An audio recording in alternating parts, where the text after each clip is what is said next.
This is the cable of the Arduino, downloader cable, so you can download the file. This Arduino ID into the Arduino board.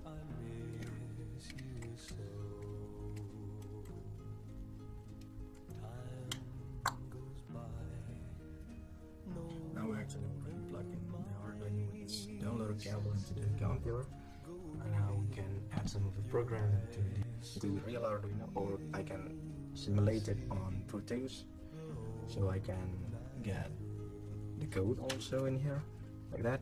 There's a few code. Now let's see. This is the code, so I can try to download the code into